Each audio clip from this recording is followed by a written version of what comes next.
Well, good afternoon, and thank you very much, Norm, for that very kind and warm introduction. And I do remember all those days back to 1987. Hard to believe it's so long, but and also thank you very much for your invitation to be here. It's really my pleasure.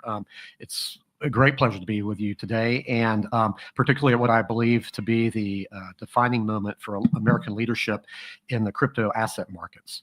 But before I give a few reflections, I want to thank the America First Policy Institute for convening such a timely conversation. And I must note, in order to keep my own compliance folks happy, that the views I express here today are my own and do not necessarily reflect those of the SEC as an institution or my other fellow commissioners. So today I should like to discuss what Commissioner Peirce, Hester Peirce, and I are calling Project Crypto, which will be the SEC's North Star in aiding President Trump in his historic efforts to make America the crypto capital of the world. But before I discuss our plan for crypto market primacy, let me take a few moments to revisit some inflection points in the history of our financial markets that bear similarities to the one that we are at now, so that the future we shape is worthy of the legacy that we inherit. The winds of innovation have always swept through our capital markets, often at gale force. In 1792, they rustled the leaves of a buttonwood tree beneath which about 24 stockbrokers assembled to establish the forerunner to the New York Stock Exchange. That modest agreement, fewer than 100 words, handwritten on a slip of parchment, set in motion an elegant design that would govern the flow of capital for generations. In the centuries since, our markets have never stood still. They've expanded, evolved, and reinvented themselves in step with the ideas and technologies of their time. Markets are dynamic because the people who participate in them are dynamic as well. And markets channel human ingenuity towards society's most intractable problems by rewarding those who develop the most innovative solutions that others value enough to buy. They are the mechanism by which Adam Smith's invisible hand elevates those who act in the common good, even when pursuing their own. The SEC's role is to safeguard markets that allow the spark of human creativity and skill to benefit society. Over the arc of its history, the agency has both enabled innovation and, regrettably at times, stifled it.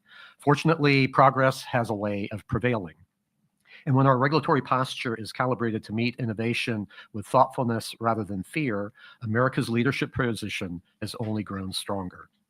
In the 1960s, before my time, I'm happy to say, Wall Street was riding a bull market. But behind the scenes, our market machinery was straining to keep up.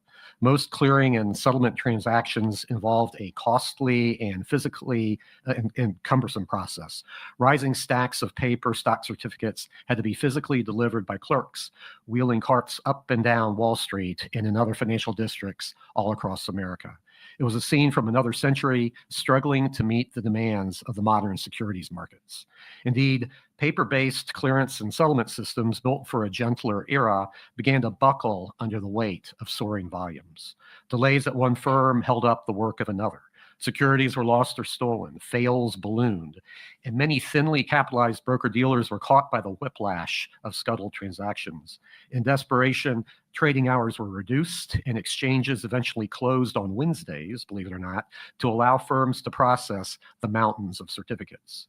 The breakdown over an antiquated system was described by the SEC chairman at the time as, quote, the most prolonged and severe crisis in the securities industry in 40 years. Firms failed.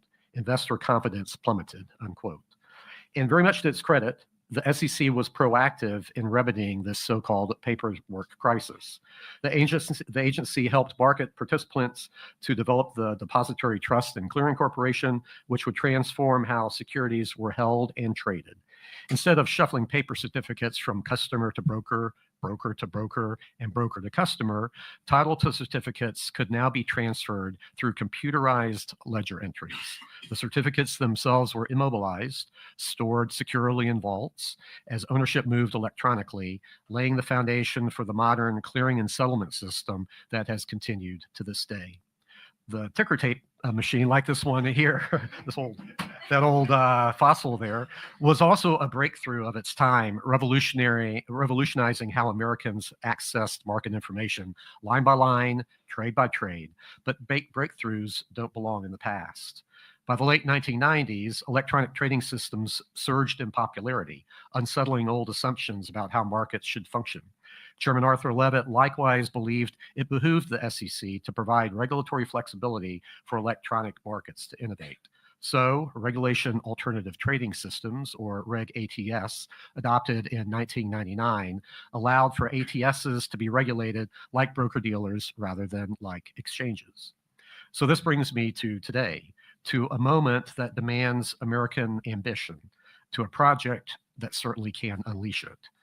Our regulatory framework need not be anchored to an analog past, unkind to new frontiers. After all, the future is arriving at full speed, and the world is not waiting.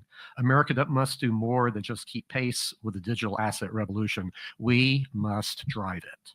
So today, I should like the world to go on notice that under my leadership, the SEC will not stand idly by and watch innovations develop overseas while our capital markets remain stagnant. To achieve President Trump's vision of making America the crypto capital of the world, the SEC must holistically consider the potential benefits and risks of moving our markets from an off-chain environment to an on-chain one. We're at the threshold of a new era in the history of our markets. As I mentioned earlier, today I'm announcing the launch of Project Crypto, a commission-wide initiative to modernize the securities rules and regulations to enable America's financial markets to move on-chain.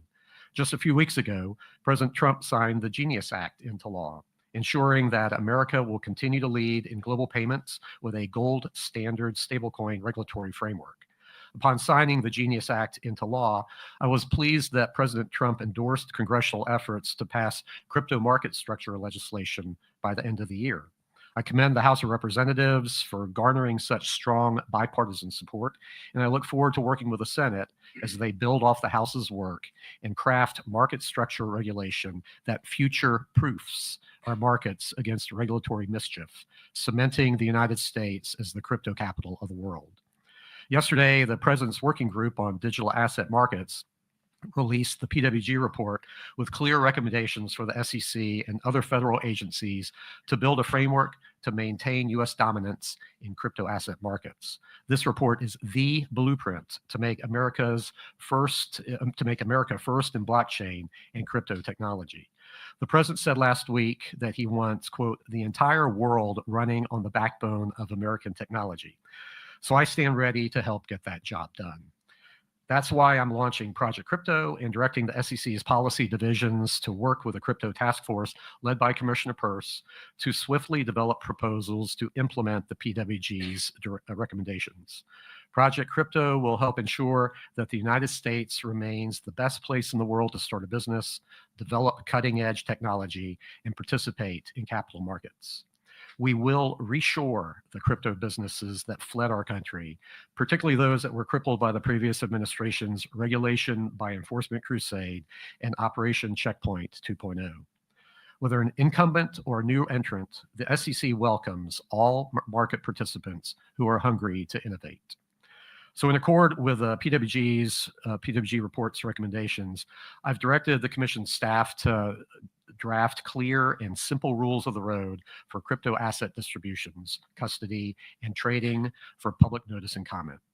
While the Commission staff works to finalize these regulations, the Commission and its staff will in the coming months consider using interpretative, exemptive, and other authorities to make sure that archaic rules and regulations do not smother innovation and entrepreneurship in America. Many of the Commission's legacy rules and regulations do not make sense in the 21st century, let alone for on-chain markets. The Commission must revamp its rulebook so that regulatory moats do not hinder progress and competition for both new entrants and incumbents to the detriment of Main Street. Now, Project Crypto will involve a broad range of initiatives across the Commission. So first, we will work to bring crypto asset distributions back to America. The days of convoluted offshore corporate structures, decentralization theater, and confusion over security status are over. President Trump has said that America is in its golden age, and under our new agenda, our crypto asset economy will be too. In line with the PWG report, a key priority of mine will be to establish, as swiftly as we can, a regulatory framework for distributions of crypto assets in America. Capital formation is at the heart of America's mission and the SEC's mission. Yet for too long, the SEC ignored market demands for choice and disincentivized crypto-based capital raising. As a result, crypto markets pivoted away from offering crypto assets and deprived investors of the opportunity to use this technology to contribute to productive economic enterprises. The SEC's head in the sand posture, as well as its shoot first, ask questions later approach, are days of the past. Despite what the SEC has said in the past, most cryptocurrencies or crypto assets are not securities. But the confusion over the application of the Howey test has led some innovators to prophylactically treat all crypto assets as such.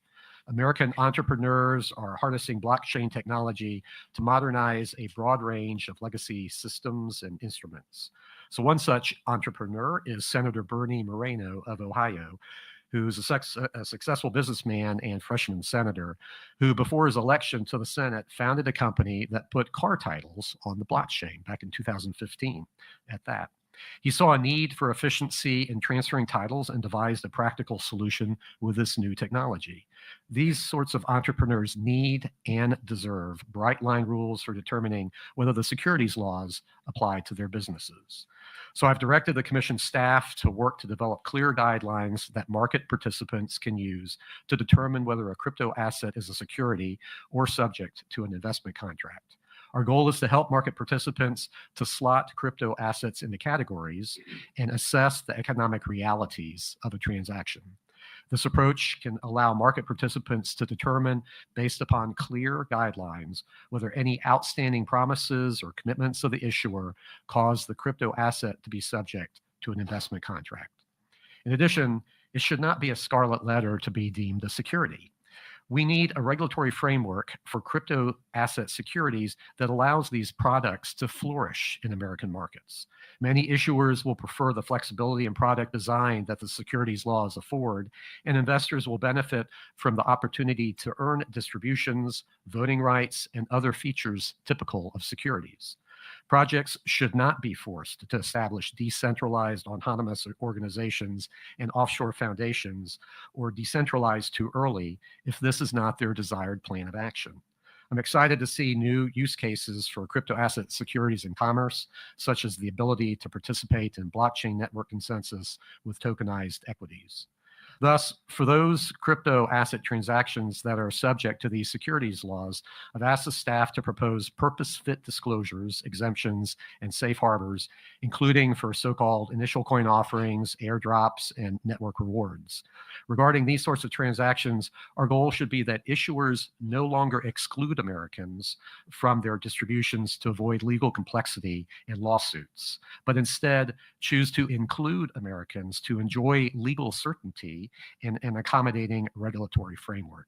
It's my view that a Cambrian explosion in innovation could occur if we stay true to that course. So additionally, many firms seek to tokenize their common stock, bonds, partnership interests, and other securities, or tokenize the securities of third parties. Much of this innovation is offshore today, and due to regulatory challenges in the United States.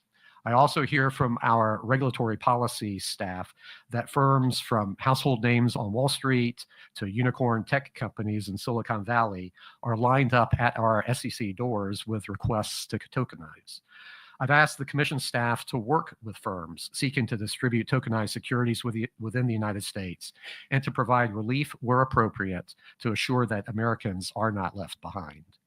Second, to achieve the President's goals, it's incumbent on the SEC to ensure that market participants have maximum choice when deciding where to custody and trade crypto assets. As I've said before, the right to have self-custody of one's private property is a core American value. I believe deeply in the right to use a self-custodial digital wallet to maintain personal crypto assets and participate in on-chain activities like staking. However, some investors will continue to rely on SEC registrants, such as broker-dealers and investment advisors, to hold assets on their behalf, and these firms are subject to additional regulatory requirements when they do so. It will be a priority of my chairmanship to carry out the PWG report's recommendation to modernize the SEC's custody requirements for registered intermediaries. The prior administration's Special Purpose Broker-Dealer Framework, SAB 121, and Operation Chokepoint 2.0 resulted in a dearth of custodial service provider options in the market today. The existing custody rules were created without crypto assets in mind. I've directed the staff to consider how best to adapt the existing regime to facilitate the custody of crypto assets, including possible exemptive or other relief, in addition to changes to the rules themselves. As the PWG report recommends, market participants, quote, should be permitted to engage in multiple business lines under the most efficient licensing structure possible, unquote. We should not force market participants to be stretched to fit a Procrustean bed of regulation for regulation's sake.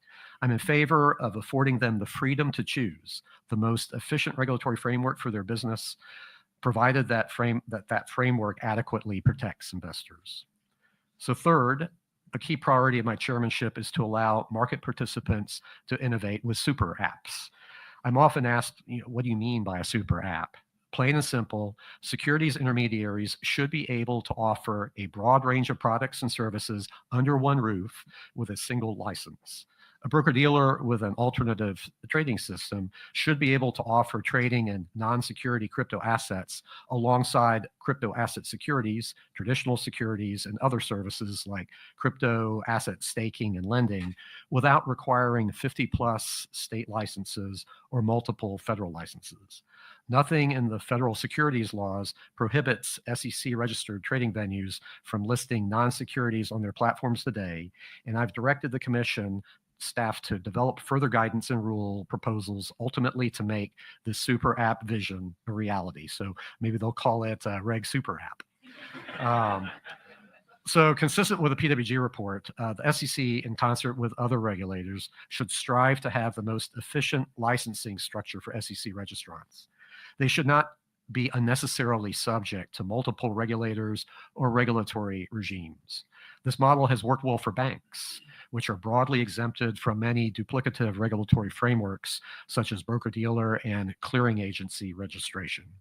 Regulators should provide the minimum effective dose of regulation necessary to protect investors while allowing entrepreneurs and businesses to flourish. We should not overburden them with paternalistic regulation that could drive them offshore or make American companies less competitive internationally. American regulators should unleash the forces of venue and product competition for the benefit of all Americans. We should not artificially constrain business models and impose duplicative regulatory costs on American businesses that favor the largest firms that are better able to bear those regulatory burdens. So per the PWG's recommendations, I've directed the Commission staff to develop a framework that will allow non-security crypto assets and crypto asset securities to be traded side by side on SEC-regulated platforms. Additionally, I've asked the staff to evaluate the use of Commission authority to permit non-security crypto assets that are subject to an investment contract to trade on trading venues that are not registered with the Commission. I'm keen to pursue such a solution as it will not only enable state-licensed crypto asset platforms that are not registered with the SEC to list certain crypto assets, but it also clears the way for CFTC-regulated platforms to offer these products with margin capabilities, even without Congress providing the CFTC with any additional authority, unlocking even greater liquidity for these assets. Fourth, I've directed the Commission staff to update antiquated agency rules and regulations to unleash the potential of on-chain software systems in our securities markets. On-chain software comes in many shapes and sizes. Some of these systems are truly decentralized and not operated by any intermediary. Other on-chain systems have an operator. Both types of on-chain software should have a place within our financial markets. It's essential that any crypto asset regulatory market structure create a path for software developers to unleash on-ware software systems that do not require operation by any central intermediary. Decentralized finance software systems, like automated market makers, facilitate automated, non-intermediated financial market activity. Federal securities laws have always assumed the involvement of intermediaries that require regulation. But this does not mean that we should interpose intermediaries just for the sake of forcing intermediation, where markets can function without them. We will create space in our markets for both models by protecting pure publishers of software code, drawing reasonable lines to distinguish intermediated and disintermediated activity, and creating rational and workable rules of the road for intermediaries that seek to operate on-chain software systems. Decentralized finance and other forms of on-chain software systems will be part of our securities markets and not drowned out by duplicative or unnecessary regulation. To make this vision a reality, we will need to consider some changes to our rules. For example, accommodating trading of tokenized securities on-chain may require us to explore amendments to Reg NMS, in addition to what we otherwise would do in the normal course to correct market distortions that it unfortunately engenders. Many of you will remember that I co-authored with Commissioner Cynthia Glassman a lengthy dissent to the adoption of Reg NMS 20 years ago last month. This dissent is even more compelling, I humbly suggest, now that we have 2 decades of prescriptive requirements that distort market activity and impede the evolution of our securities markets. Congress clearly intended that, quote, competitive forces rather than unnecessary regulation guide the development of the national market system. I will look for ways to bring us back in line with that intent and thereby promote innovation and competition in our markets. Finally, innovation and entrepreneurialism are the engines of the American economy. President Trump has described America as a nation of builders. Under my leadership, the Commission will encourage our nation's builders rather than constrain them with red tape and one-size-fits-all rules. While the Commission is actively considering industry requests that could jumpstart innovative activity, the Commission is also contemplating an innovation exemption that would allow registrants and non-registrants to quickly go to market with new business models and services that do not neatly fit within our existing rules and regulations. The Commission will continue to ensure that market participants adhere to certain conditions and requirements designed to achieve the policy aims of the federal securities laws. So under my vision for an innovation exemption, innovators and visionaries will be able to immediately enter the market with new technologies and business models, but will not be required to comply with incompatible or burdensome prescriptive regulatory requirements that hinder productive economic activity. Instead, they will be able to comply with certain principle-based conditions designed to achieve the core policy aims of the federal securities laws. These conditions may include, for example, a commitment to make periodic reports to the Commission, incorporate whitelisting or verified pool functionality, and restrict tokenized securities that do not adhere to a token standard that incorporates compliance features such as ERC 3643.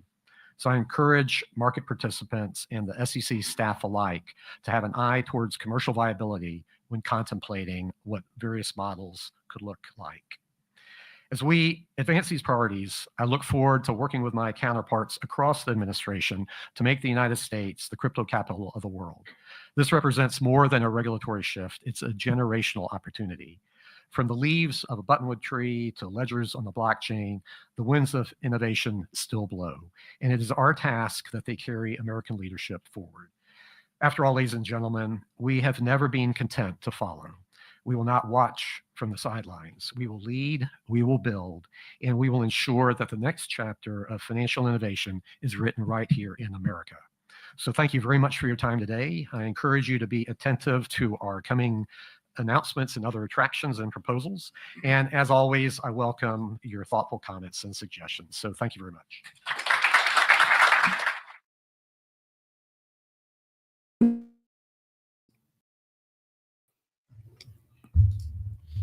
Good afternoon, ladies and gentlemen.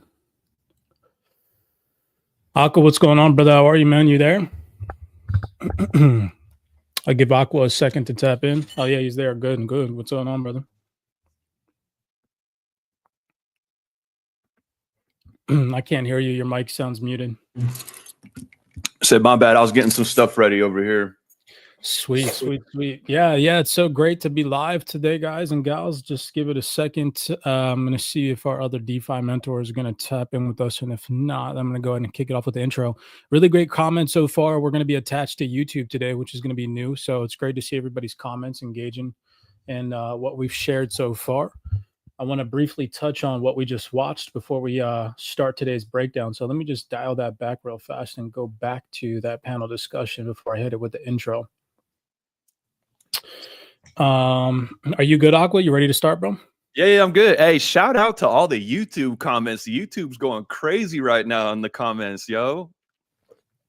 Yeah, I'm super happy that we were able to figure out how to get StreamYard to finally connect to our YouTube. So yeah, it's been great. All right, let's go ahead and hit it with the intro real fast, ladies and gentlemen. So what is going on, everybody? Welcome back to another CyberX Wealth 28 Club podcast.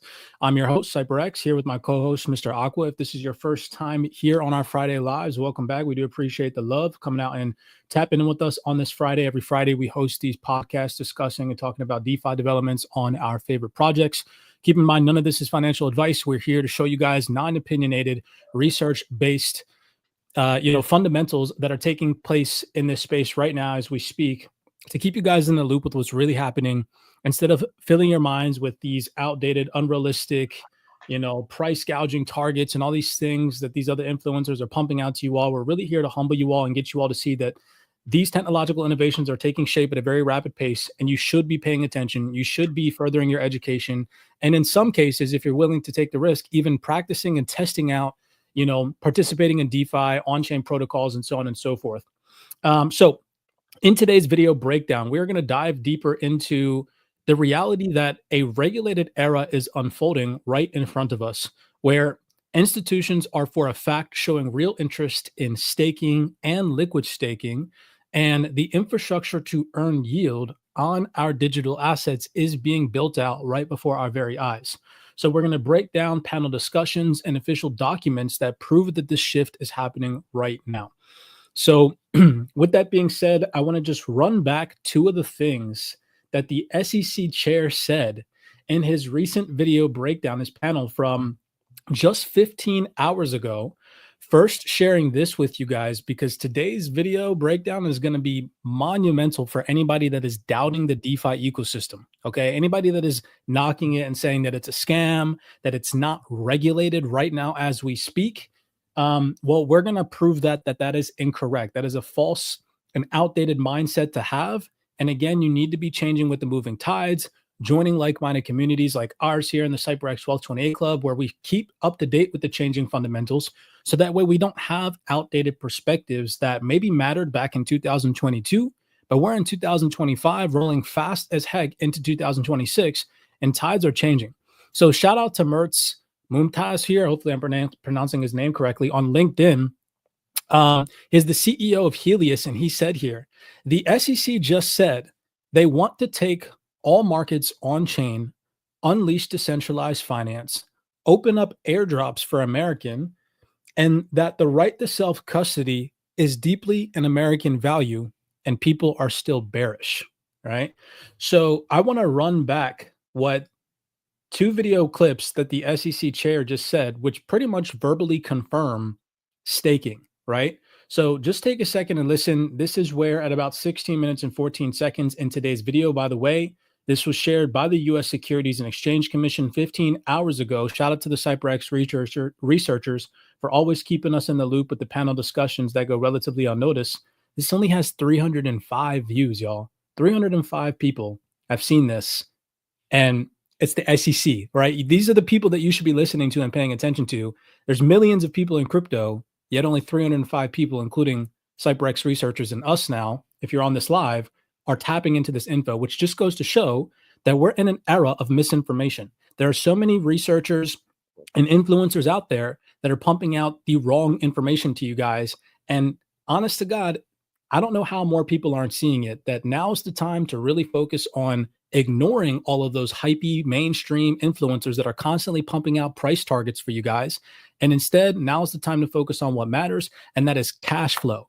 Turning your digital assets, your idle digital assets, into active assets that are generating you passive income that you can pay yourself with beyond 2030, right? long-term perspective. So just listen to what the SEC chair said 15 hours ago at the America First crypto panel discussion that he hosted here. Take a second and listen.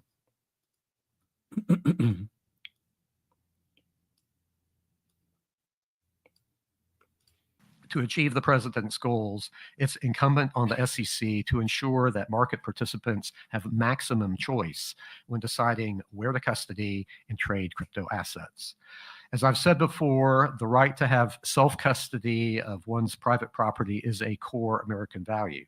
I believe deeply in the right to use a self-custodial digital wallet to maintain personal crypto assets and participate in on-chain activities like staking. However, some investors will continue to rely on SEC registration. So he believes that investors should have the right to participate in staking. That is a huge verbal confirmation right there that they're not going to regulate something like staking out of existence. Now, that wasn't the only time that he said something about staking and lending, which is extremely important because we've discussed and talked about, myself and Aqua and people in the Wealth 28 Club, lending strategies. So that way we don't have to sell our digital assets in the future. We can lend them out, borrow against them, buy ourselves something nice, tokenize the things that we're borrowing to generate more yield and pay our loan back to get our original digital asset back, right? We're entering into that era, that future where that's all going to be possible in a regulated environment. And the SEC chair verbally confirmed that at an event 15 hours ago. Take a second here and listen. Work for their business, provided that framework adequately protects investors.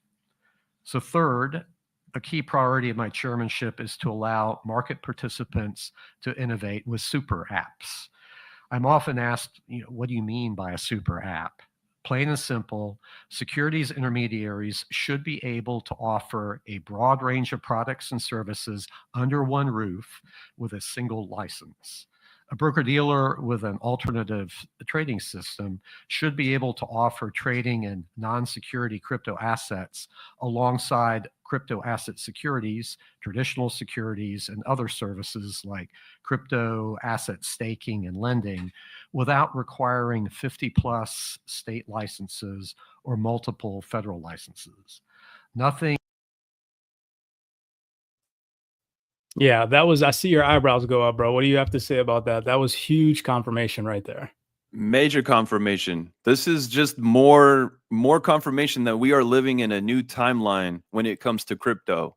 And everything has changed now, and everything will be changed going forward. And we're going to see the little changes day by day. I mean, when you shared this too, man, this is woo. And the crazy part is, bro, is not a lot of influencers are talking about this. They're still out there saying that staking your XRP is a scam and la la la la. And I'm telling you all right now, what you're going to see over the coming years is you're going to see whales, real whales in the market that hold millions of XRP. They will be taking their idle XRP, a portion of it, and generating yield with it. And even in some cases, Ripple is a company that wants to generate revenue, and they hold a very large bag of XRP. I would not be surprised. I'd speculate on Ripple allocating a portion of their XRP to a protocol like Firelight that is built for institutions and retail and generating yield on it, if I'm being completely honest. Now, I'm not saying that that's going to happen right away, but I think that it is healthy speculation to assume that to some degree that is going to take place, or Ripple will be generating yield on a certain portion of their idle XRP. So and these projects are focusing on not just DeFi for retail, but it always says institutional security grade DeFi as well. So same thing with Flare Network. You know what I mean? So I wouldn't be surprised either. I mean, we got to still wait it out and see, but I honestly would not be surprised to see these institutions staking side by side right here with us, to be honest with you. Yeah, and I'm going to show you guys that the landscape is being painted for that exact scenario. So I want to dive into the documented research today. I know that Aqua has something to share that David Schwartz said on a recent panel question discussion there that we had streamed yesterday, where I don't really know who he was talking to. He was talking to a group of like developers from, they all look like they stem from like the Asia region. I'm assuming that that's where they came from. Maybe not, somewhere else. I don't know. But I know that you have that. Do you have that video clip pulled up so that way when it's time you can share it, bro? Yeah, I got everything. I got all my Okay, tabs cool. ready. So yeah. So anybody that wants the official transcript of what the SEC said, the SEC drops the transcripts whenever they speak. And I just have highlighted here the transcript where he confirmed, he said, I believe deeply in the right to use self-custody and digital wallets to maintain personal crypto assets and participate in on-chain activities like staking. I'm screenshotting that and putting it in my historical data log of just more verbal confirmation that's given me confidence on what we're doing and trying to teach you guys in the Wealth 28 Club that this is happening and you should be learning about it. Then here, a broker-dealer with an alternative trading system should be able to offer trading in non-security crypto assets alongside crypto asset securities, traditional securities, and other services like crypto asset staking and lending without requiring 50 plus state licenses or multiple federal licenses. This is, wow. Like I just got so much more confident in staking and all the bags that I have that are just generating yield right now. So yeah, absolutely. And let's not sleep on running a node too, becoming a validator, because that plays a major role in this whole staking ecosystem as well.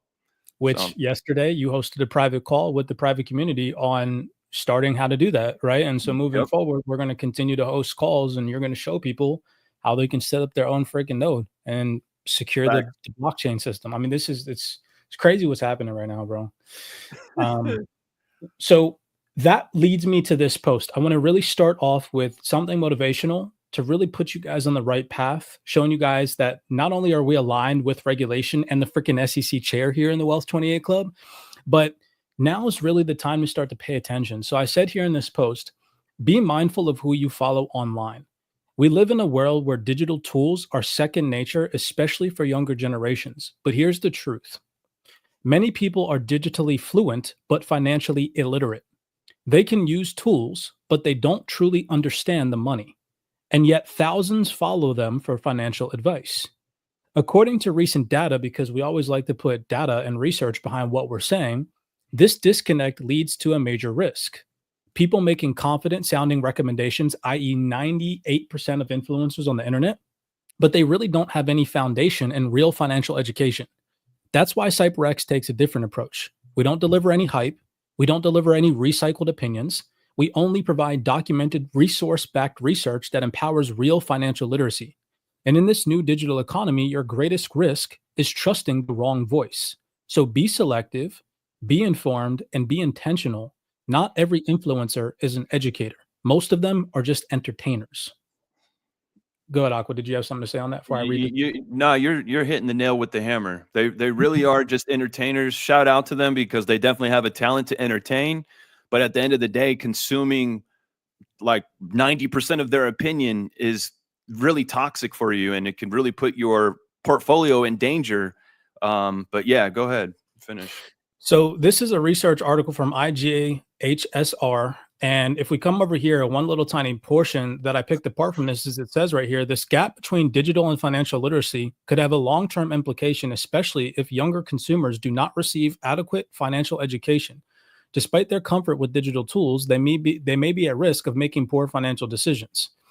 And then it talks about how the world is rapidly becoming more digitally focused, particularly in the banking industry, and how it talks about traditional banking systems are undergoing a major digital transformation to meet the needs of today's tech-savvy customers, and how those individuals that are consuming the wrong information from these influencers that are just entertainers, they're most likely digesting the wrong amount of info, and they're going to get left behind, right? If you're still paying attention to influencers that are telling you guys to sell all of your digital assets for fiat after institutions flood in with trillions of dollars and hope for some pullback and that the market cycle is going to respect 4-year cycles that it previously respected before institutions came in, you're following the wrong people, right? Because we have shown panel discussions from systemically important organizations like the DTCC, like Ripple themselves, like many other organizations with valid credentials in the space saying that era is behind us, right? We're about to see institutional liquidity flood in, especially as legislation and clear regulation is signed into act at a very rapid pace. And you don't want to get caught sidelined, not knowing how to generate passive income with your digital assets, not knowing how to properly accumulate more of these blue chip digital assets at the right market conditions. And again, it sucks to say it, but the vast majority of influencers out there are just entertainers, like Aqua said. So I wanted to start it off with that. to go down this rabbit hole, all right, to show you guys organizations like Stellar, organizations like Ripple are heavily focused on DeFi, yield generation, putting idle digital assets to work.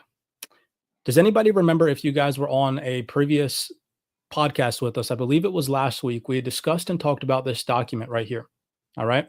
And in this document here from Gate Research titled Beyond DeFi Summer, Is PayFi Summer on the Horizon? We shared some information. And some of the information in which we shared, it talks about PayFi innovators experimenting here. This is a little screenshot from the document. It says PayFi innovators are experimenting with yield payment models where users don't pay with cash directly, and instead they authorize DeFi generated yields to automatically cover transaction costs. This lowers users' actual out-of-pocket burden and enables new paradigms like streaming payments and yield as payment. And then in this document, we showed that Visa is collaborating with ETH to allow their payment infrastructure to spend liquid staking rewards, right? So to just go and show you guys that, I'll just Command F Visa real fast so we can find that in the document.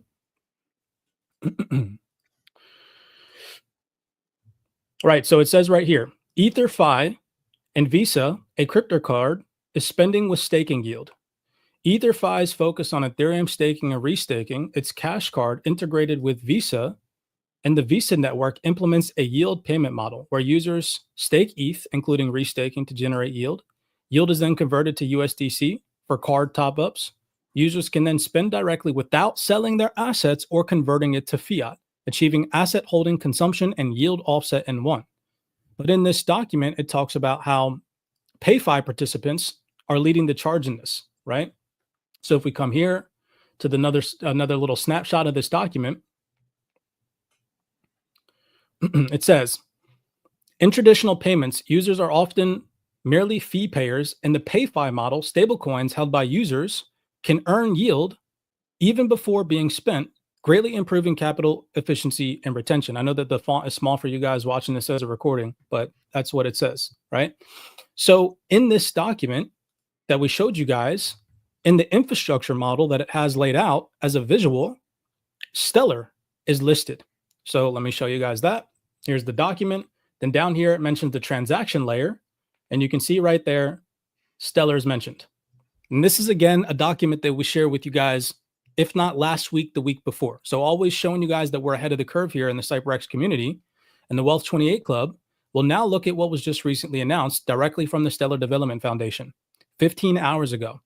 Interestingly enough, around the same time that Chair Atkins was just speaking. Today, Visa announced an expansion of its stablecoin settlement capabilities, including transaction settlement support over the Stellar network. Stablecoin adoption is accelerating, and both Visa and Stellar are helping shape what the future looks like. Trusted rails, proven interoperability, and a reach that spans market and use cases. And so here's that fundamental update from July 31st, 2025.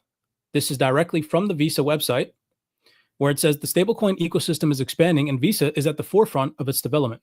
As global interest in stablecoins takes center stage, Visa is building on its leadership in the space and enabling support for more stablecoins.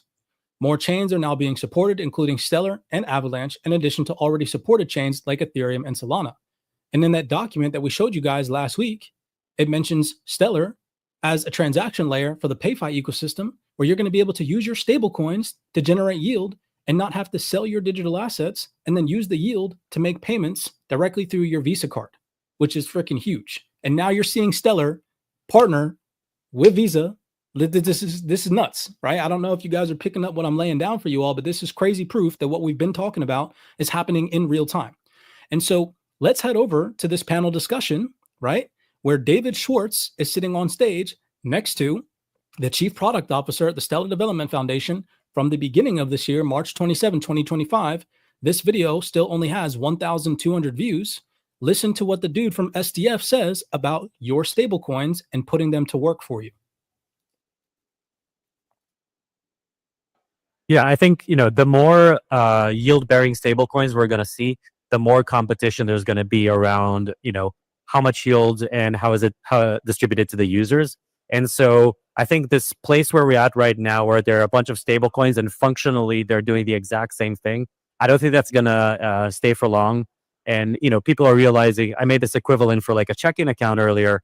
If you're just holding dollars and not getting yield on them, you're effectively losing money, right? So if you want to be a participant in the on-chain economy, you want to have a way to park your money in a way that generates yield. Yield-bearing stable coins are the way to do that, and there's going to be a lot of competition with that space. You know what I caught what he said as well, and what they're referring to it? He said on-chain economy. That's where the economy is going to exist, is on-chain. I feel like that is a key little phrase or 2-word sentence that he said there.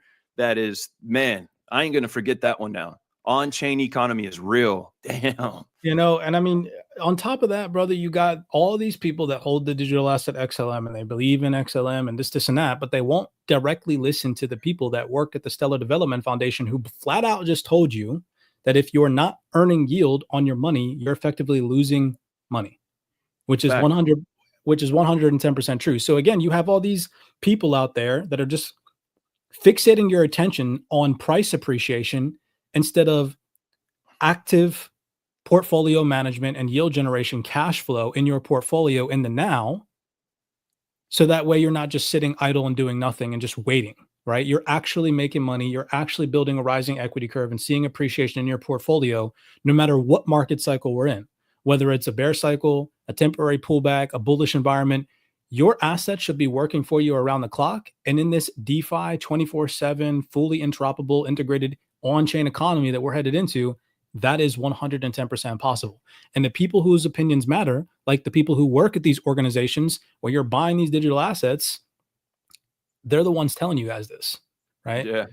I wanted to pop this up because you showed me that video breakdown of that panel discussion that we shared yesterday.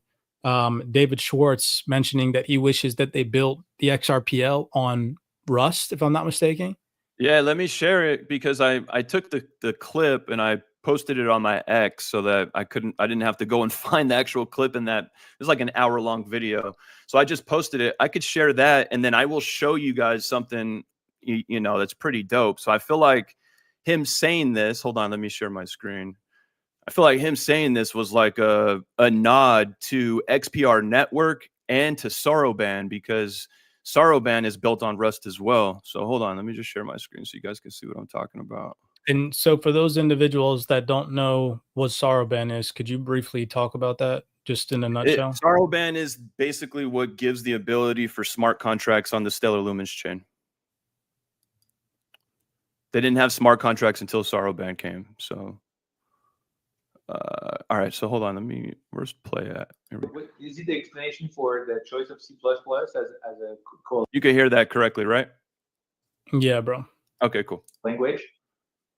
Well, I'm a C++ programmer. That's so. I mean, if I'm the first programmer that you hire, you're going to get a C++. If it's a programming job, you're going to get a C++ result. I think also a driving factor was the Bitcoin was written in C++. I think if we had it to do over today, we probably would have chosen Rust, just because of the memory safety. But there are a lot of advantages to C++. One is that the compiler technology is very mature. The tool chain is very mature. Platform support is spectacular. And I think today, though, Rust would probably be, if not, probably just as good. And the advantage of memory safety is not. There's a lot. You'd be surprised how many. Well, probably you wouldn't be, but like a lot of bugs and issues with C++ code circulate around. Come from its memory safety issues. So Rust has an edge there.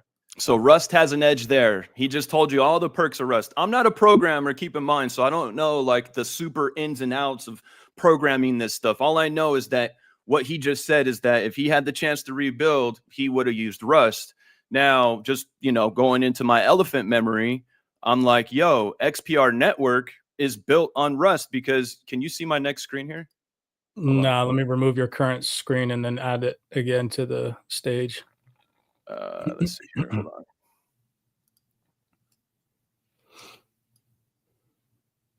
Hold on 1 second here. So low key, in a nutshell, I mean, he's kind of confirming the infrastructure that Sorabon so- and XPR was built out on. So it says it right here. It says, welcome to the XPR network mainnet validator node installation. XPR network is a protocol built on top of Antelope EOSIO, a consensus layer, right? And then to come over and take a look at Antelope, it's basically the framework of it. Hold on, let me stop and reshare again because I know it doesn't follow my, hold on. I got to get that fixed. I'm gonna work on that actually today after the live, so I can get the tab over tab fixed. I keep forgetting about that. So check this out. So basically, I just showed you how it's built on Antelope EOSIO, and it says right here, basically, Antelope is a blockchain framework increasingly embracing Rust for development, right? And then when you go and look at the language of Metal blockchain, right? Let me take it over to the next tab. Hold on 1 second.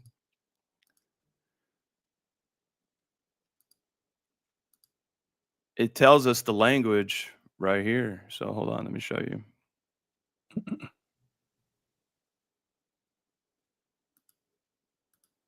I love the comments. There's such great comments. XRP farming is absolutely amazing. I agree, as long as you're willing to take the risk, right? There was another comment up there where was it? Where was it? Let me find it. Banks are also going to want to custody all the assets, but where was it at? Dang, you guys went crazy in the comments. Go ahead. Yeah, so right here, you see it right here, right? So this is the Metal blockchain. And keep in mind, I keep saying this, that XPR network is built into Metal blockchain. It's the primary subnet. So Metal blockchain and XPR basically run on Rust, right? And it says here the language is Rust. So hearing David Schwartz say that, I felt like that was just like a nod and a salute to XPR network and XLM for how they built. Because, I mean, I'm not a programmer, but just hearing it from David Schwartz, I feel like we're hearing it from the horse's mouth. And then to see these guys being built on Rust, I feel like it's pretty loud and clear. You know what I mean?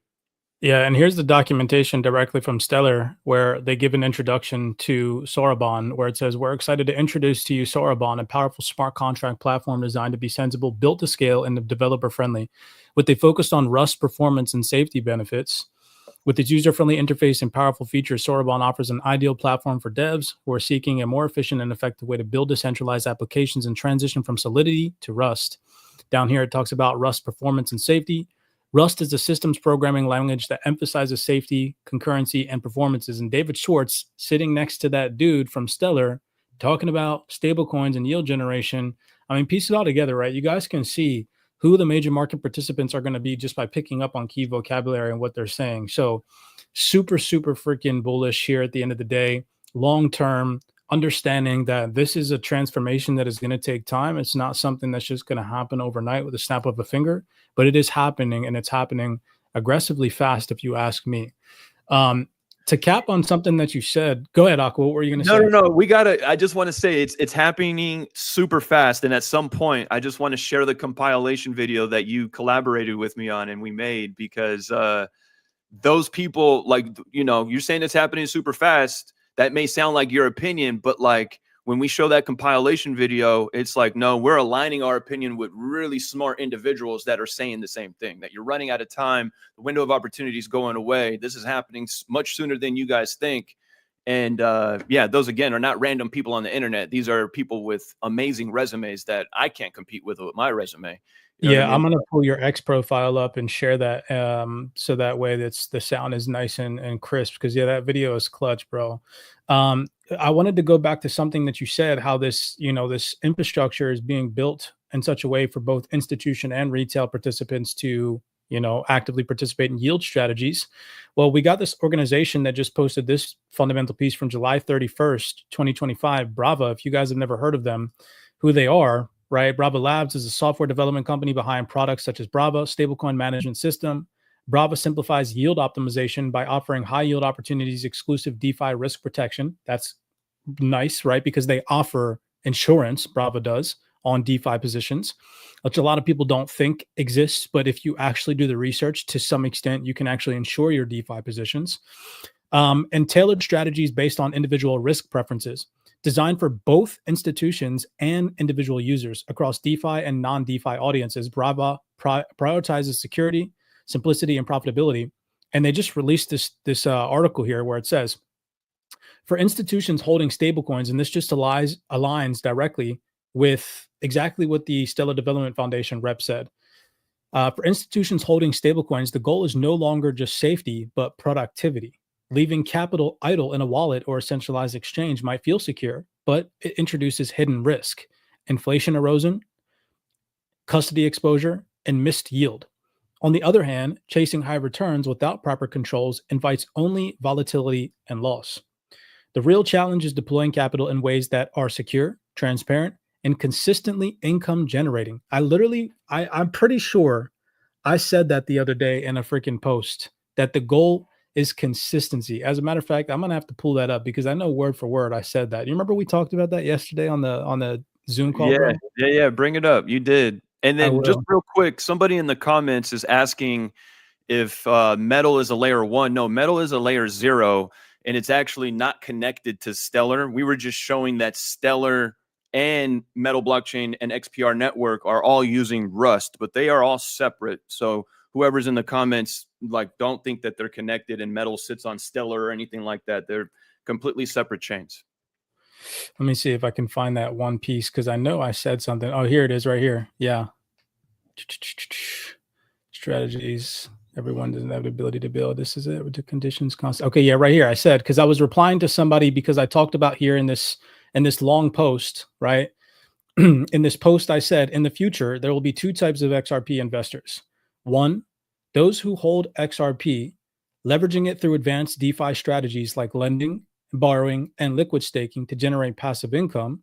These individuals will understand the long-term vision, preserving their XRP as a generational asset, building wealth that stays in the family bloodline.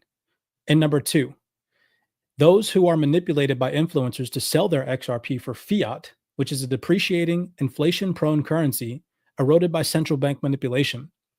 They'll cash out too early, hoping and praying to time the market for a better re-entry, which 99% of retail traders can't and don't know how to do properly, only to watch as institutional capital floods in and drive prices out of reach, leaving them stuck back in traditional finance with bags of fiat. So let's entertain the counter arguments. Well, what if XRP reaches mass adoption or never reaches mass adoption? That's a fair concern. Regulatory risks, delays in utility-driven demand, or competing technologies could all stall XRP's growth. But many said the same thing about XRP back in 2020, and look at where we're at now. Number two, is DeFi really safe for passive income? Not at all. Not all DeFi is created equal. Looping strategies involve risk, like smart contract exploits, liquidation events, and protocol failures can all eat into your capital.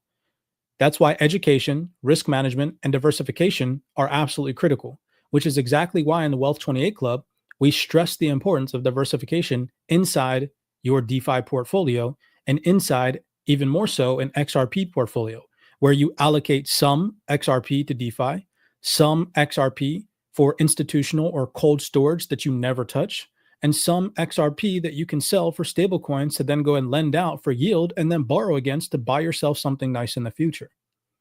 And then there was another rebuttal here that I wrote about. Isn't it wise to take profits in fiat and secure gains?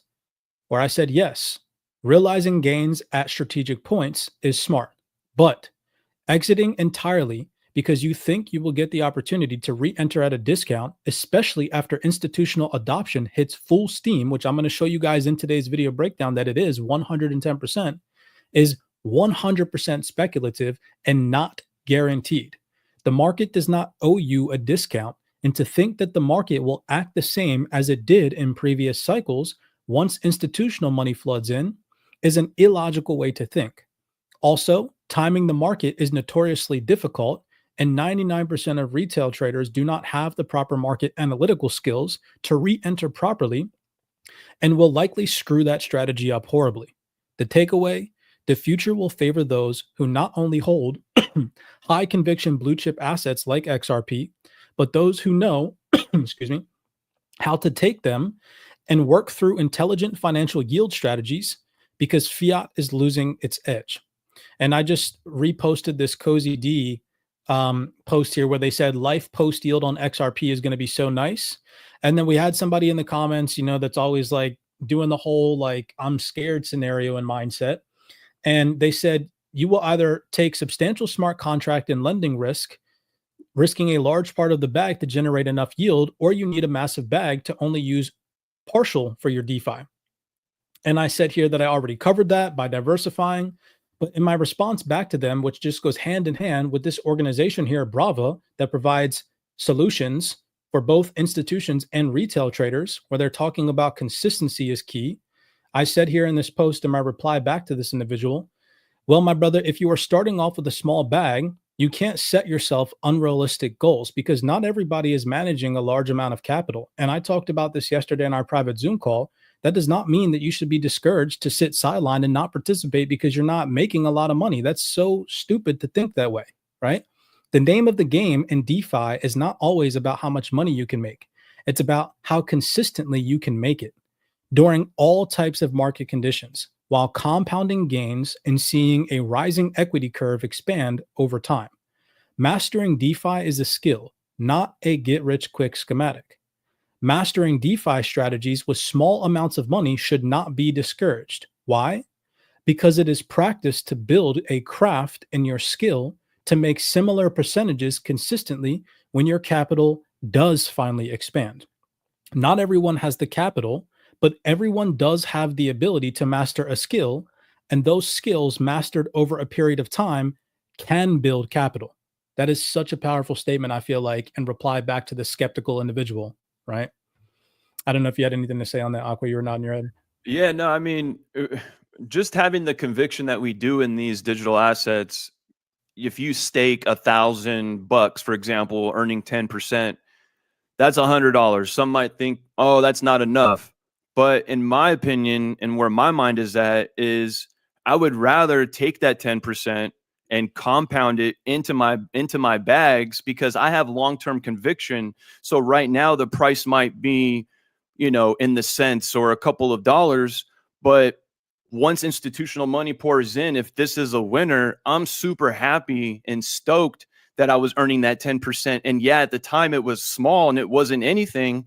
And I'm not trying to live off of that per se, but I'm building for my future. So then in the future, I'm like, yo, I am so happy I took advantage of that 10% because I would have only had 1,000 of these tokens. But because I took, advantage of the 10%, the last 4 years, now I have 1,400 of these tokens, and now it's worth $1,000 or $10,000.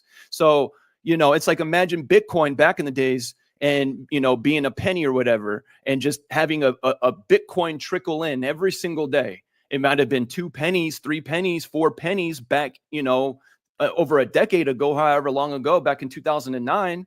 But fast forward, look at where Bitcoin is today. So, yeah. I'm telling you, man, it's the people that think small, that they're not necessarily think small, but their concentrated mindset and way of thinking now is to set themselves up for success in 2 years, 3 years, 5 years, 10 years down the road, are the ones that are going to be successful, not the ones that are thinking, oh, I'm going to sit sidelined. I don't have enough money to participate. Because I get it. Not everybody has a lot of money to enter into this space. That should not discourage you to participate and learn. You don't need money to read a document. You don't need money to watch a panel discussion or to subscribe to the CyberX YouTube or to Aqua's YouTube, where we literally pump out hundreds of valued information. That's all free. You don't need capital. You don't need capital to do that. So don't be discouraged because you don't have money. To go back to this post from Bravo, which again provides, yield opportunities for both institutions and retail. Look at what they said here. They said the real challenge is deploying capital in ways that are secure, transparent, and consistently income generating. I like, bro, it's word for word what I said in that post. Yeah, it is. For sure. And it says that means treating stablecoins not as static reserves, but as active components of a well-managed treasury. To do this effectively, professional teams need a clear strategy for yield allocation, a system to manage that capital efficiently, and controls that limit exposure without compromising on returns. And that is exactly what we discuss and talk about on a daily and weekly basis in the CyberX Wealth 28 Club community. I mean, yesterday, was it on Wednesday, one of our DeFi members that was on a call with Kev during his DeFi call came out and was like, yo, shout out to Kev, booking a private community call with him. like really opened my eyes, and it's 110% worth the money. Like the fact that he came out in front of everybody, there was like 53 people on that Zoom call and said that to everybody is just powerful. Yeah. Powerful. Yeah. So It's in the right definitely headspace. Yeah. To continue down the rabbit hole, to show you guys that institutions are taking charge of this at a very rapid pace. Because, you know, myself and Aqua have been screaming DeFi at the top of our lungs for over a year now to everybody. And people still can't comprehend that this is regulated. Like, it is 110% regulated, y'all. Now, it might not be regulated in all jurisdictions, and there still might be cracks in the regulatory, you know, alignment that is currently in place. But in certain jurisdictions and through certain regulatory alignments, it is regulated. And these institutions are participating. So check this out. Let me back what I'm saying. This is from July 30th, 2025. So 2 days ago. Jelly C, OKX, and Franklin Templeton are set to create institutional investment opportunities leveraging Standard Charter's custodianship. Jelly C, a leading digital asset investment manager today, announced, this is again back 2 days ago, announced a strategic relationship to join a recently launched tripartite collateral program with OKX, a leading cryptocurrency exchange and on-chain tech company, and Standard Chartered, a leading bank group. Jelly C has selected Franklin Templeton's tokenized money market fund as its preferred trading collateral. The collaboration allows Jelly C to utilize cryptocurrencies and Franklin Templeton's tokenized money market fund as off-exchange collateral for trading on OKX, while using Standard Charter, which is a globally systemically important bank, at GSIB, as the custodian for their collateral. This initiative significantly enhances security and capital efficiency for Jelly C while maintaining the highest standard of security. So I was like, what the heck is Jelly C, and what are they offering to their clients through this collaboration? Well, look at this. It says, Jelly C offers a range of funds for its investors, including Blue Bottle Market Neutral Funds, which is an investment fund that generates income by investing in a mix of market neutral blockchain strategies and tokenized deposits, money market funds, bills, and bonds. Then I was like, okay, let's dig a little bit deeper. Blue Bottle Digital Infrastructure Fund, an Australian unit trust offering wholesale investors access to premium blockchain networks whilst generating a compound yield from staking. This is huge. So I was like, hold up. You got this organization that's in collaboration with Franklin Templeton and a globally systemic bank. They got to be adhering to some type of regulation to offer staking solutions to their clients. So I went over to their website, and sure enough, it is regulated. They're offering regulated services, staking services to their clients. So for anybody to say that DeFi is not regulated, they're not keeping up with updated announcements. Check this out. So here is Jelly C. This is their website, Blue Bottle Multi-Strategy Fund. This is what they were talking about in this announcement from just the other day, July 30th, right? And if we come over here and we read about it, it says the Blue Bottle Multi-Strategy Fund gives investors exposure to a diversified array of digital assets with a focus on long-term investments. The fund invests in early stage projects, as well as active strategies like staking, validation basis, and arbitrage. Then if we come right down here, it says the fund strategy. The Blue Bottle Multi-Strategy Fund gives investors exposure to a diversified array of digital assets and strategies with a focus on long-term investment. The fund is regulated by ASIC, right there in purple. That says it right there in front of your face. Managed by an experienced team of deploying active portfolio management and supported by a strong risk management framework. And right here in the fund, it mentions staking and validation. Then it gives the portfolio compensation, ETH, Bitcoin, and DeFi protocols right here. Go ahead, bro. Yo, that's this. If this ain't proof on the wall right here, DeFi 7. This is their portfolio. 7.7% is going into DeFi. Yo, say less. And it's regulated, bro. It's regulated. They're staking in a regulated fashion right now in Australia. Man, yeah, this is. Yeah, we've been telling y'all, and this is what's going to end up coming here in the States once we get the rules and regulations. So it's right around the corner. It's right around the corner. We just got the verbal confirmation 15 hours ago from the SEC chair. Like, how are people sleeping on this, bro? This is crazy. Yeah. The Wealth 28 Club, I hope that you guys are starting to realize, is ahead of like most people that are like teaching about DeFi. This is crazy.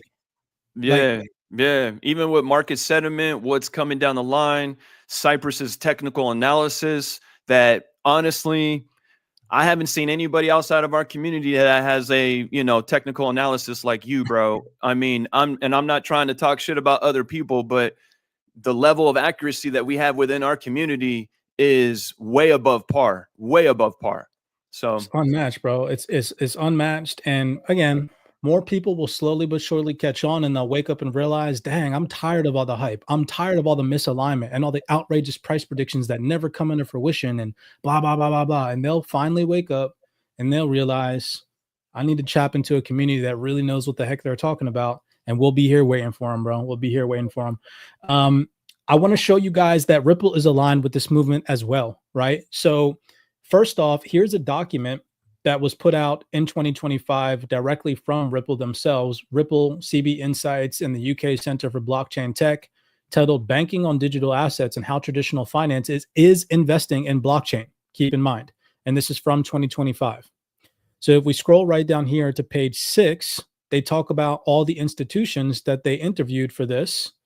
And right down here, it says, of the 33 mega round deals, the use cases that garnered high levels of interest included institutional infrastructure related to trading, staking, and tokenization.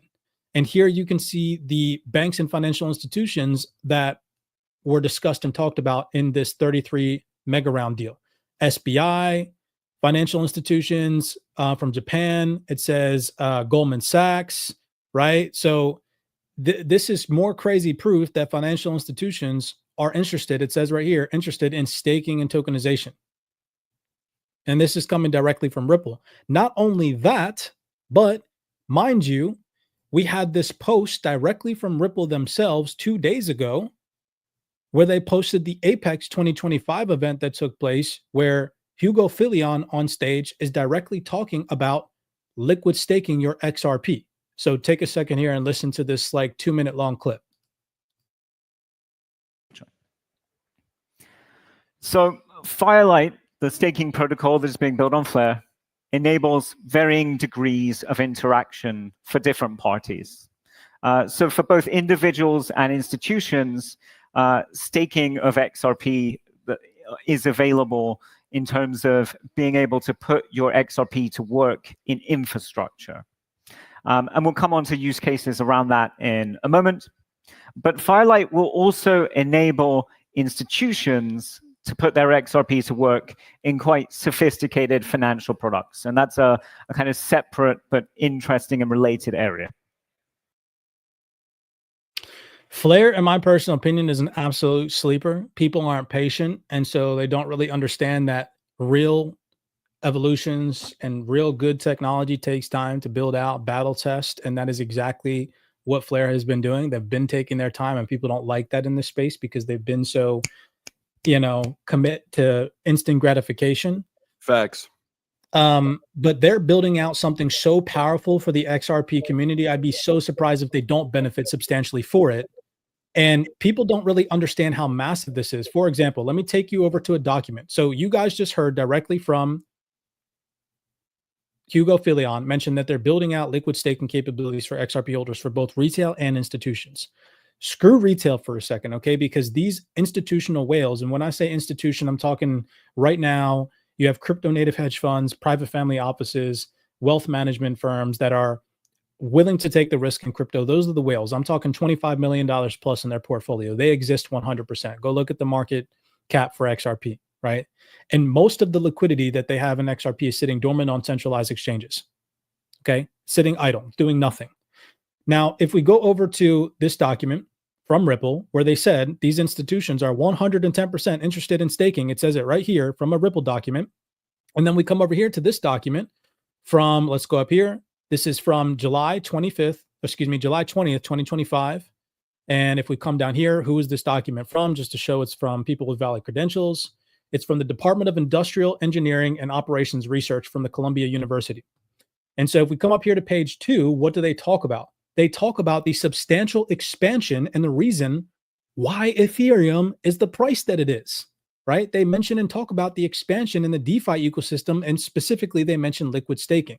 So if you don't know what liquid staking is, liquid staking enables staking and yield generation through the ability to liquid stake tokens or liquid stake your ETH, for example, or in this case, we're talking about XRP. So it says here, right up here, a prominent example is the rise of liquid staking protocols that allow users to stake their ETH. In this case, we're thinking in terms of XRP because now that's becoming unlocked, and receive a derivative token, which are usually referred to as liquid staking tokens that remain liquid and usable in other applications in the DeFi ecosystem. And that is all coming for XRP. And look at what happened to ETH when they released liquid staking features. It says right here, liquid staking effectively addresses the illiquidity of traditional staking, and its adoption has been extraordinary. For example, Lido staking Ethereum, or STETH, the largest LST or liquid stake token on ETH, grew from about $20 million in market value in January 2021 to over fucking $15 billion by mid 2023, y'all. Do you understand what is about to happen to XRP's price when all of this is solidified and signed into legislation? ETH went from $20 million in TVL and liquid staking to $15 billion. That is over a freaking 30% increase. That is huge. If you go look, go ahead. And that's without institutional money too. It's so wild right now that the XRP community is ignoring this because they think it's a scam, when they don't understand that this is what's about to take XRP price to all of those bullish Moonboy targets that have existed for the past 5 years. It's not going to be cross-border payments and remittances yet. No. It's going to be TVL. TVL. Yep. It's going to be DeFi, bro. And Ripple just posted this. Think about it. Ripple just posted this from Hugo Filion, where what are they talking about? This is directly from the Ripple YouTube.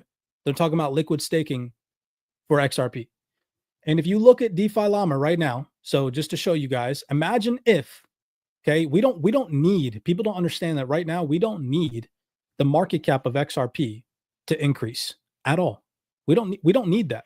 If we just had the current market cap of XRP, and instead of it all sitting centralized, dormant on centralized exchanges, we just saw $15 billion in the DeFi ecosystem. Oh my gosh.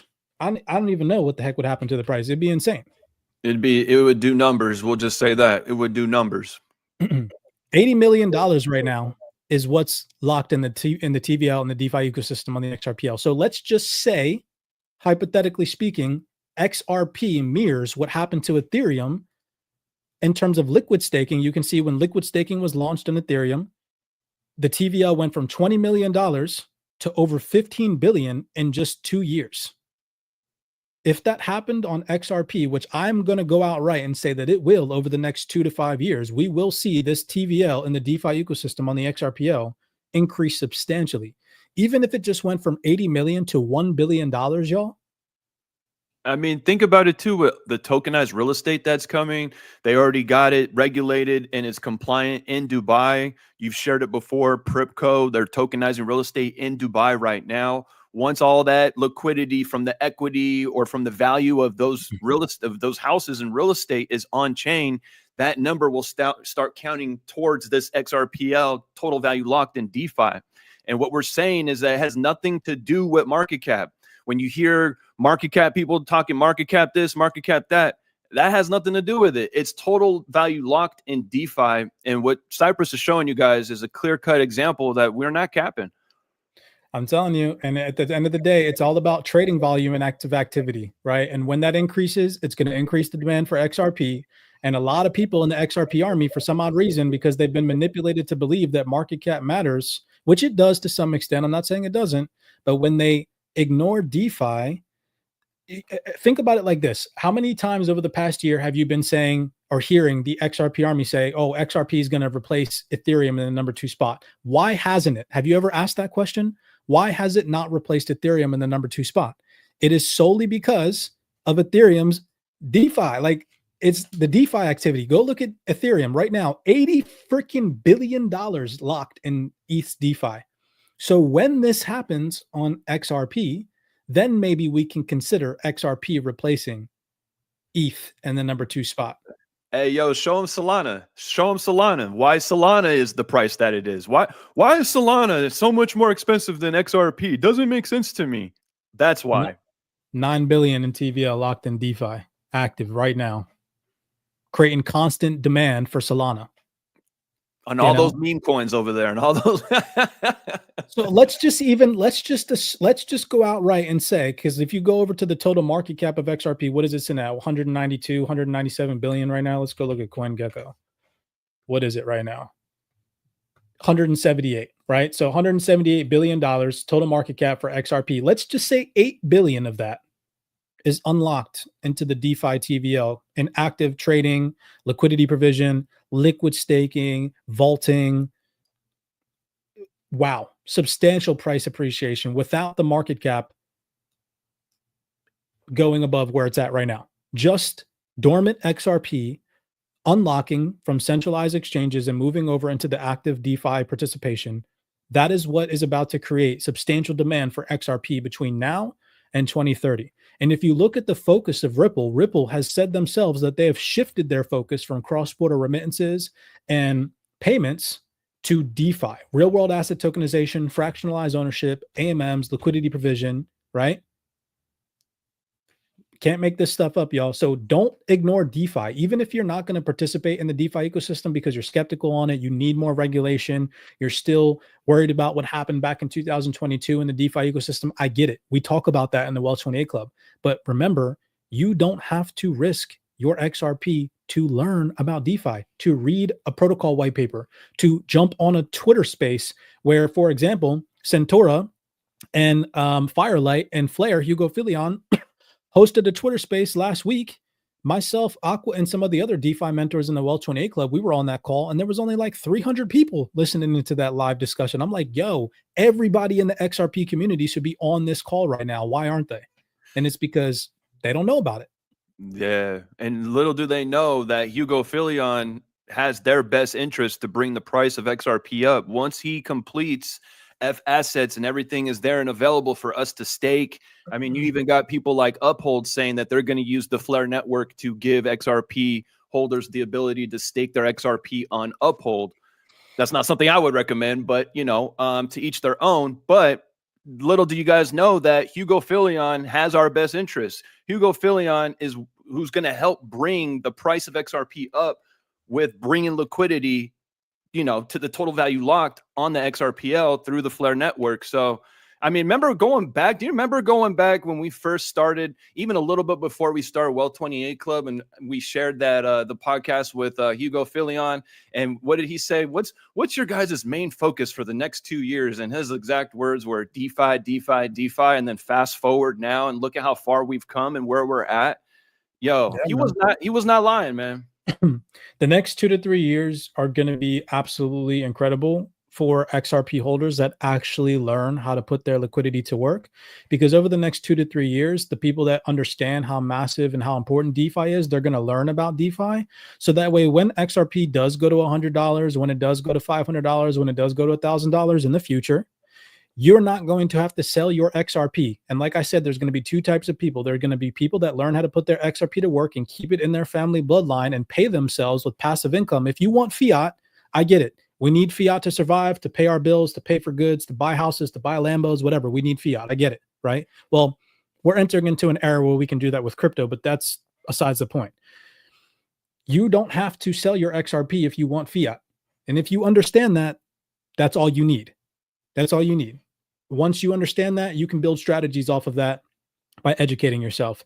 And the best rebuttal to anybody, so I'll say this right here, because this was a post that I made in reply back to a Bitcoin maxi. As a matter of fact, they even have Bitcoin maxi in their bio. This is Fred Krueger. I don't know who the heck this dude is. He's got like 300,000 followers, but it says right here, he's an investor and he's a Bitcoin maxi with a Stanford PhD. Dude's an idiot in my personal opinion, because he doesn't understand activity or DeFi TVL. And he said here, and you guys know I don't talk shit about people, but this dude and people like this are actual idiots. Like, they're actual people that don't understand the crypto ecosystem, right? And if you find somebody that's giving their opinion that actually doesn't understand the crypto ecosystem, just block and ignore them. So I replied back to this because he said here, not one actual human being is using XRP, not one. This is literally the farthest thing from the truth. And I physically proved that people, institutions, the likes are actually using XRP. So let's read my rebuttal to this. No one actual human is using XRP. This is factually incorrect. So let's use education to back my claim. As of today, the XRP ledger has $84.79 million in total value locked across DeFi protocols. That number did not generate itself. It reflects from real users actively participating in real financial activity on chain. DeFi TVL is not speculative hype. It's hard data. It represents capital deposited into AMMs, liquidity pools, lending markets, and other smart contract protocols on the XRPL, especially now with the EVM sidechain. This will only continue to grow. That means that individuals are locking their XRP in Vault for yield. Liquidity providers are earning yield and automated market makers. Developers are building products that require user participation. This is not about maxis, it's about facts. And the facts are on chain. Fred said, not one actual human being is using XRP. So here's the reality. $84.7 million is currently locked in XRP DeFi. That's real money from real users using real protocols. DeFi TVL does not exist without participation on chain with XRP. So people, real people, are providing liquidity with their XRP. They are trading with their XRP, and they are earning yield on the XRP ledger every single day.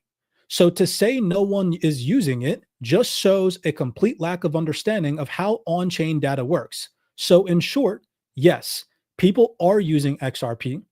The XRPL DeFi TVL reflects direct XRP usage without XRP being deposited, paired in liquidity pools, swapped, or used for fees. That $84 million in TVL would not exist. So the chain does not lie. However, we live in an era where people with thousands of followers unfortunately do. I rest my case. And you saw me not mention cross-border remittances or banks or none of that shit, not one time in this reply. It was all proof through DeFi. He crickets, huh? We didn't get no response, I would imagine. Crickets, bro, because this proves the case, and it's interesting to say the least that people, how many followers does this dude have? 172 followers, freaking outdated dinosaur, man. Yeah, super dinosaur, Mr. Stanford PhD. I to be honest with you, bro, I don't give a shit about no PhD, none of that shit, bro. Like, I really don't. Like, if you don't know how to use your logical mind, bro, get out of here. If you don't know how to look at transparent data on a public blockchain, why are you even in crypto? I don't know. Makes no sense to me. That makes no sense to me. That's wild. For clicks and views, clicks and views. My last spiel for the day to show you guys that institutions from valid research organizations are telling you all, hey, institutions are focusing on DeFi. Check this out. This is a July 2025 document. Shout out to the researchers for this. BCW research titled Institutional Digital Asset Staking Report. Right? This one's juicy, man. This one's really juicy. So on page 3, we're going to start there. And it says, across the world, from bulge bracket banks to asset managers to asset issuers to payment providers, the arrival of large-scale institutions and their customer bases into crypto is happening in real time, right? So there's just some really great confirmation. Then if we come down here to page 4, it goes on to talk about how these institutions are not just testing out the technology like in previous market cycles, rather they are building with it, deploying capital, and onboarding their large customer basis. Institutional capital is finally here. Now that the industry has gotten to this point, the big question to answer in crypto is, where do institutions go next? There are various entry paths, and every institution's journey will be different. But if we were to generalize a common pattern, we see progression in the similar fashion below. So here it goes on to talk about how these institutions are going to come into the space. And if we pay attention to 2 areas of interest, number 7 and number 8, it says They believe that these institutions are going to use increased yield on assets via different forms of staking. And then it also mentions beyond staking and increased yield methods, they are also going to provide lending, pools, and vaults, right? Then if we scroll down here to page 11, last but not least, it says, Ethereum staking has become critical infrastructure underpinning the digital asset economy. With over a quarter of all ETH now staked, institutions increasingly look to liquid stake tokens like STETH, which I already showed you guys had a substantial increase from 2021 from 20 million to 15 billion to 2023. That is huge. Again, that is critical infrastructure for Ethereum. To enhance liquidity and capital efficiency as ETFs and institutional products move closer to regulatory clarity in the US, protocols offering deep liquidity and widespread integration will help define the next wave of ETH adoption. Again, replace ETH for XRP in this scenario. And it says, each of these three staking methods presents a varying opportunity for institutions to contribute further to blockchain ecosystems while enhancing yield on existing crypto assets. Long-term institutional capital will flow into other yield-generating activities, especially DeFi primitives like lending and vaults. Though participation here still requires a bit more regulatory clarity, institutional capital is headed in this direction. So when we're telling you guys in the Wealth 28 Club, hey, pay attention, institutions are coming, we're showing you all panel discussions of Paul Atkins, the SEC chair, verbally confirming today, 15 hours ago, that he believes we should have access to staking activities and lending and borrowing. It says it right here. Here's the transcript from his meeting today. I don't know what other confirmation to show you guys, so I feel like I rest my case today. You're muted, I think bro. right now is the perfect time to now bring in that compilation video because this is the cherry on top. Because Yeah, we let's- mentioned Franklin Templeton, and today we talked about the DTCC today.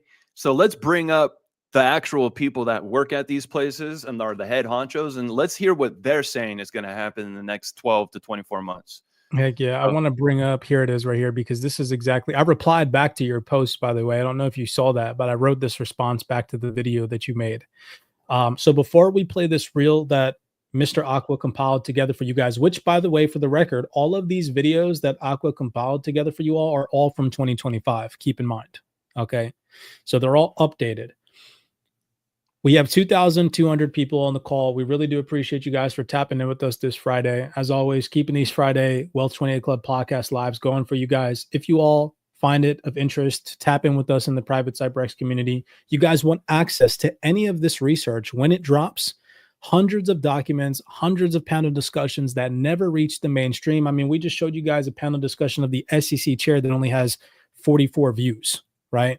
And I'd say that probably half of those views came directly from the CyberX community. You want access to that type of information on a daily basis. You want access to Zoom calls, fundamental updates. You want access to good, realistic TA and price analytics from an institutional standpoint, an investor in this space that has over 13 years of hedge fund experience. Tap in with us in the private CyberX Discord.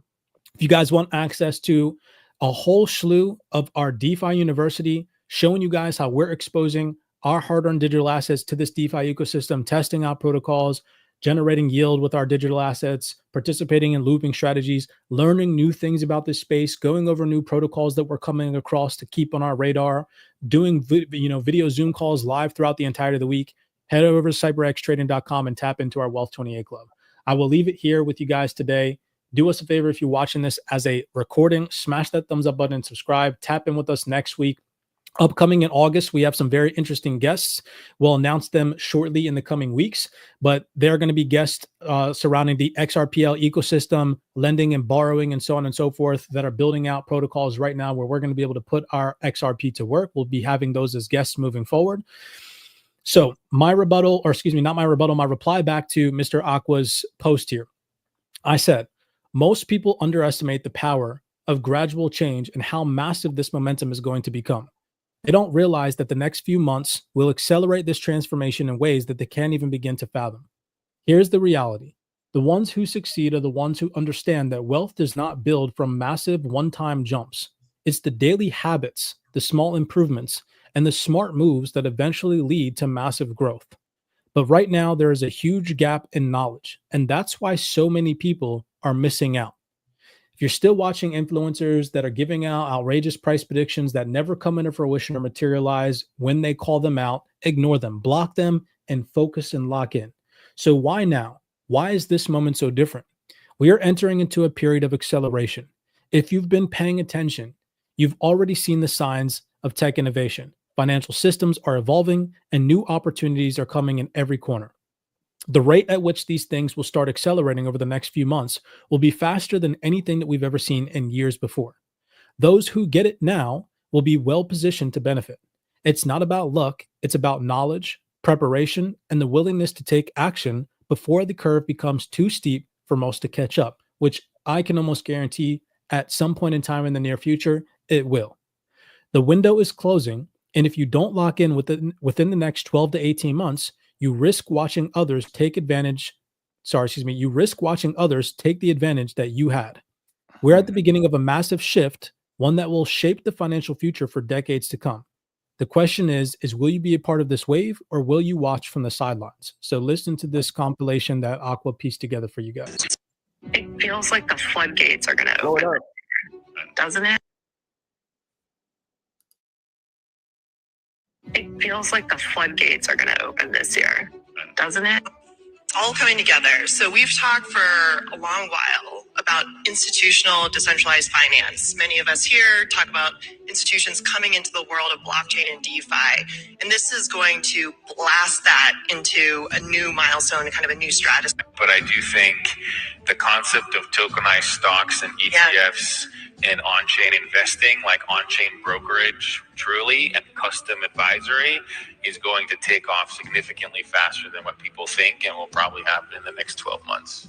We're building for banks, we're building for credit unions. So I think it will take, every time I look at it, I say, we're only a few years away, something happens, and then you cut that into like a quarter or a half because it really is kind of like Moore's Law where it just keeps exponentially speeding up in terms of the innovation. I used to say, it'll be a few years before every bank is coming online. I would say probably within a year at this point, within a year, 2 years. In months here in the U.S., we're going to have a pretty solid sense of what the new rules are going to look like and be able to really operate within them to really expand and extend the use cases and bring more and more assets into the ecosystem. I mean, don't forget, right now, the entire crypto domain is still only about $3.5 trillion. And when you look at professionally managed assets, that's over $100 trillion. All roughly $90 trillion worth of our assets, we're racing to actually bring that to production. We expect it much sooner than any of you think. And lending, repo transactions, securities lending transactions, margin transactions that settle in seconds. That's ultimately what will unlock the tipping point. And you're seeing it. We are very close to that point in the markets now because there's so much demand. Inbound, we're hearing from everyone. People are gunning for these solutions at this point. And so it's an exciting time. There's not much time left for people who don't embrace this new technology, this new method, because everyone's at it now. And when everyone's at it and you address these core liquidity functions in the market, you'll be left behind if you're not able to keep. It feels. You'll be left behind. The fact that the DTCC dude Dan Donnie came out and said that is so powerful, bro. Like, you can't ignore any researcher now that tells you that, because you got the dude of a freaking organization that processes like $2 quadrillion annually telling you that this is about to happen at a very rapid pace, much faster than most people are anticipating. Again, it just requires patience. And what are you going to do in between now and this moment? Hopefully you're going to learn yield generation strategies. Hopefully you're going to learn how to preserve and grow your wealth and pass it on to your children without having to sell for freaking fiat. Yo, I can't. Yeah. Oh. Man. And miss out with the continued growth because, like you were saying earlier, people who think that we're going to stay in this 4-year cycle, they're not really understanding what's coming next and what's already here. So those people who sell out for fiat, the first time they see super euphoria, I feel like there's just so much more time to come, like, to 2030 to 2035 and beyond, there's so much that needs to be tokenized, so much that needs to end up coming onto chain. It's not going to immediately come on. But, there is, from the sounds of it, there's going to be a lot of immediate trillions of dollars that will start coming on. But there's just how much money in the entire world with everything tokenized. I don't even know what that number really looks like, but eventually we'll get there. Dude, we didn't even talk about real estate tokenization in today's call. Like that alone within itself is hundreds of trillions of dollars that are about to come on chain. Man, like I said, this is as what's the word, as generic as it sounds, this is a once in a lifetime opportunity. And there are going to be, unfortunately, a lot of influencers that F it up for people because they're getting people to fixate on the wrong thing, which is that price appreciation in your portfolio and then selling at some point in time for fiat is the only thing you should fixate on.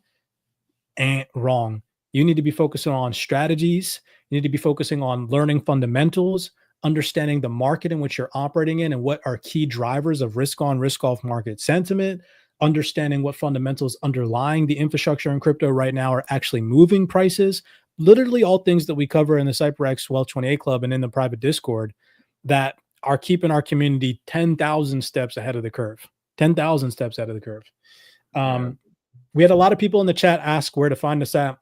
If you guys are new here, we really do appreciate you guys for coming out. We're going to end the stream. If you jumped into the stream late, sorry for you guys. Again, just go back, watch it. Great stuff today shared. We started it off with the SEC chair openly admitting that he believes that we as Americans should be able to stake and provide, liquidity, lending, borrowing. He said that word for word. You guys can go back and watch the beginning. I shared the transcript.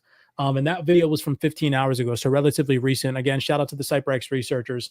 If you guys want to tap in with us, I'm going to show you guys where to find this real fast for anybody that's still listening in. So that way you guys go to the right resources and you find us on the right pages. So starting off with the CyberX trading website. Okay. If you guys want to tap in with us, you can tap into all of our services directly through the CyberX trading website. Here at the top, you guys have, again, just by visiting cyberxtrading.com, the CyberX Wealth 28 Club.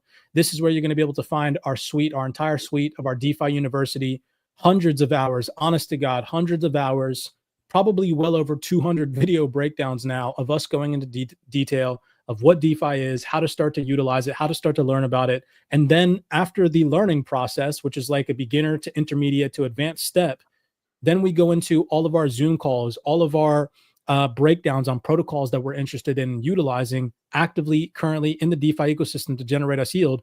Learn from our mistakes. We record everything and we talk about everything. There's even a Zoom call in this Wealth 28 Club of one of the biggest losses that I've ever taken in the 9 years that I have in crypto.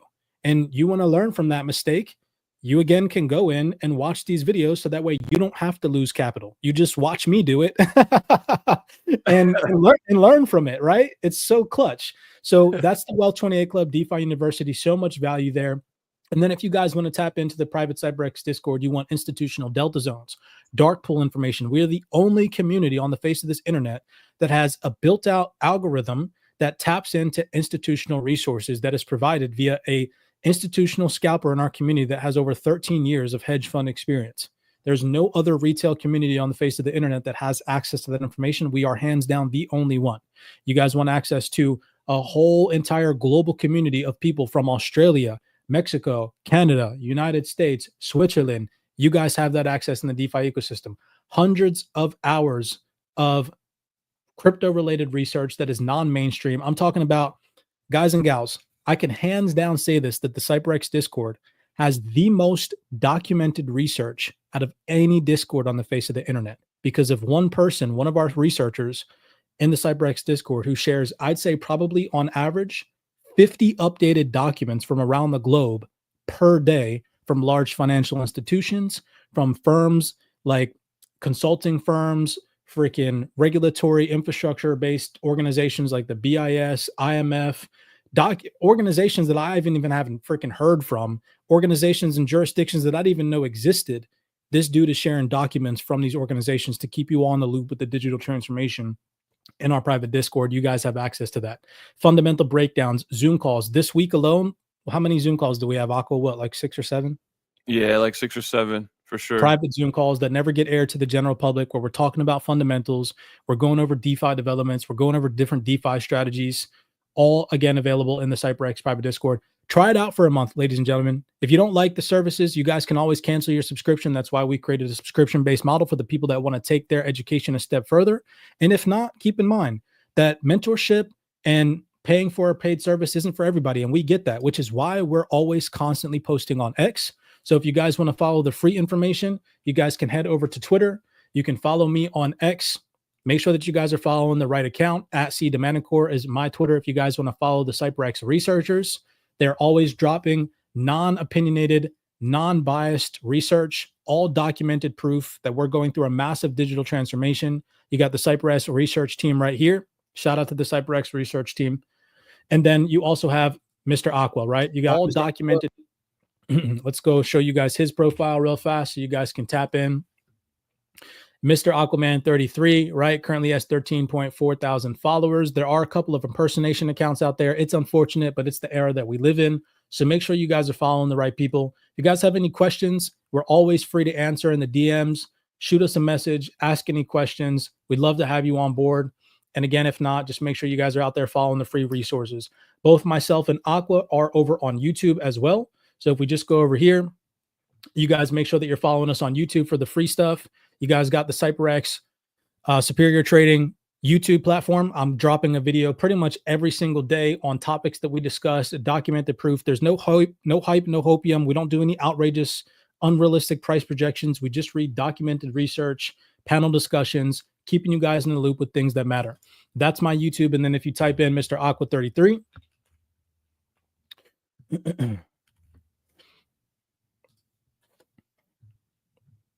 you got Mr. Aquaman's YouTube page as well, right? So go give us a follow. Again, the paid resources are not for everybody. You guys want just some of the free stuff, go tap in, lock in with us. It's free to do so.